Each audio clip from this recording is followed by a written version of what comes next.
la co-formation des talents.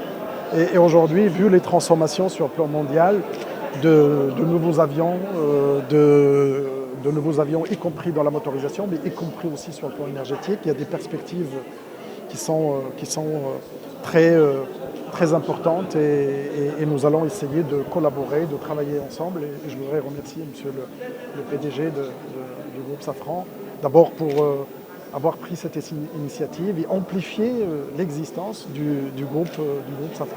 Je voudrais dire que le groupe Safran a une très belle histoire avec le Maroc depuis 25 ans maintenant. Et pour nous, le Maroc est un pays stratégique pour notre groupe. Nous avons plus de 4000 personnes qui travaillent au Maroc dans l'aéronautique sur des éléments critiques de l'avion. On a une industrie de l'aviation qui ne fait que croître avec des besoins qui sont considérables. Et donc nous avons encore beaucoup de projets de développement au Maroc, dont je répète que nous nous félicitons tous les jours de la coopération que nous avons avec les pouvoirs publics marocains. J'ai encore eu l'occasion de visiter l'un de nos sites aujourd'hui et je ne peux que me réjouir en fait de l'enthousiasme de nos équipes ici au Maroc pour toujours aller de l'avant et toujours faire mieux, le progrès continue. Donc voilà, on se réjouit, on a encore beaucoup de projets de développement et donc aujourd'hui c'est une belle journée parce qu'on signe cet accord de partenariat qui va porter sur beaucoup d'aspects qui sont importants pour le développement.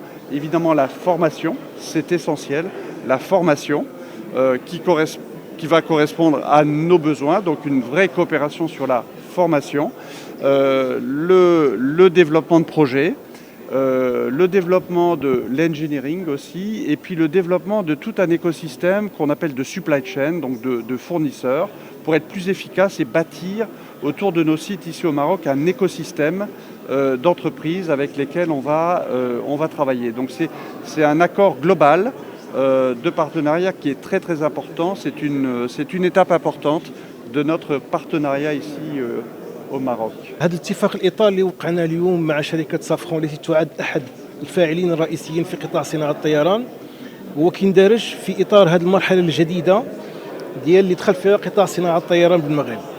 قطاع اتفاقية شاملة لكونها يعني فيها مجموعة من المحاور تنطلق من تطوير الأنشطة الحالية ديال الشركة وأيضا تطوير أنشطة صناعية جديدة في قطاعات متطورة. الأهمية ديالو تتجلى أيضا لكون هذه الشركة ستقوم بتطوير أنشطة تتعلق بالبحث التكنولوجي وتتعلق أيضا بالهندسة، بالإضافة إلى انخراطها في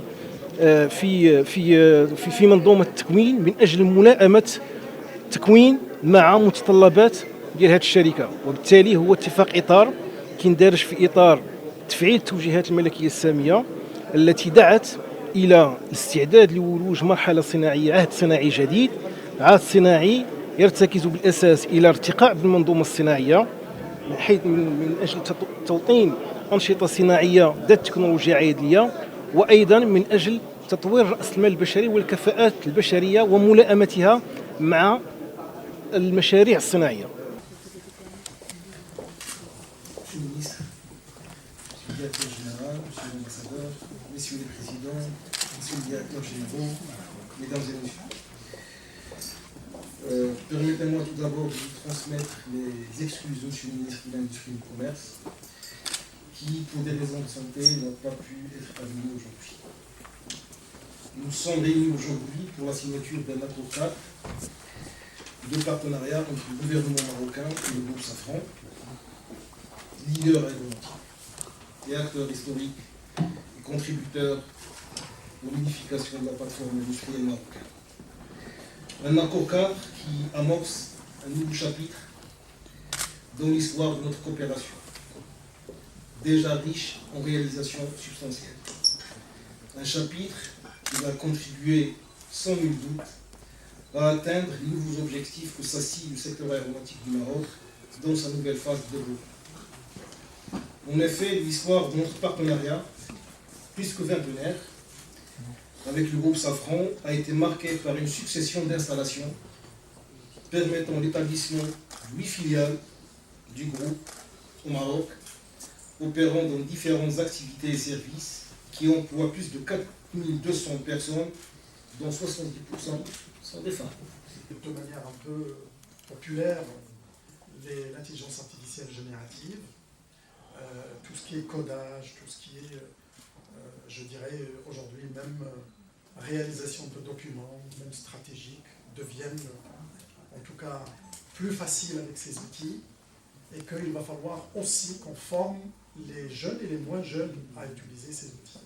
Ce qui nous attend, c'est encore pire. Si jamais l'informatique quantique, que cette rupture que personne ne devine arrive, ça veut dire qu'on a des transformations considérables à suivre. Pourquoi je parle de ça? C'est parce que l'enjeu de la formation des talents devient un enjeu de l'université tout au long de la vie. Ça veut dire que c'est terminé le temps où on forme des jeunes qui vont avoir un diplôme et qui vont aller dans l'entreprise, et c'est terminé. Et vous le savez parce que vous avez créé des campus universitaires spécifiques pour la formation tout au long de la vie, et que je pense qu'aujourd'hui les universités, en tout cas les universités marocaines et le système, l'écosystème universitaire marocain est prêt à vous accompagner et à jouer ce rôle de telle sorte de vous faire gagner en compétitivité.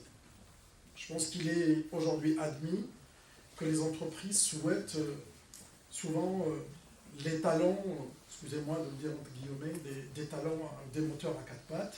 Je pense qu'aujourd'hui, on devrait passer à l'avion de demain. Et l'avion de demain, c'est probablement avion hydrogène, probablement, peut-être, que peut-être avec d'autres technologies. Mais en tout cas, ne serait-ce que dans le domaine de l'électronique et dans le domaine du logiciel, nous avons énormément de choses à faire ensemble. Et je pense que l'innovation, elle devrait provenir des laboratoires, et devrait provenir de cette relation université-entreprise. On a lancé 1000 doctorants de nouvelle génération. Ces 1000 doctorants vont pouvoir faire une mobilité au moins d'une année à l'étranger, et que je pense que votre groupe pourrait aussi accueillir des jeunes qu'on pourrait éventuellement travailler ensemble de telle sorte que ces doctorants puissent aussi être localisés dans vos entreprises.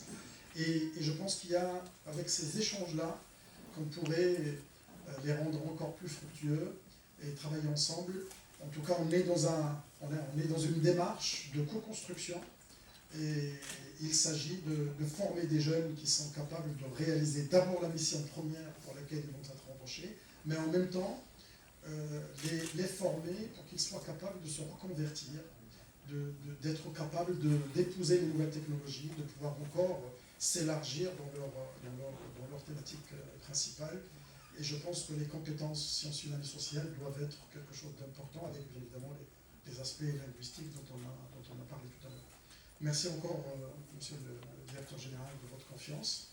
Et je voudrais remercier Monsieur le Ministre de l'Industrie et du Commerce d'avoir réalisé cette signature possible, et d'avoir rendu cette signature possible. Et je pense qu'on aura beaucoup de choses à faire ensemble. Merci.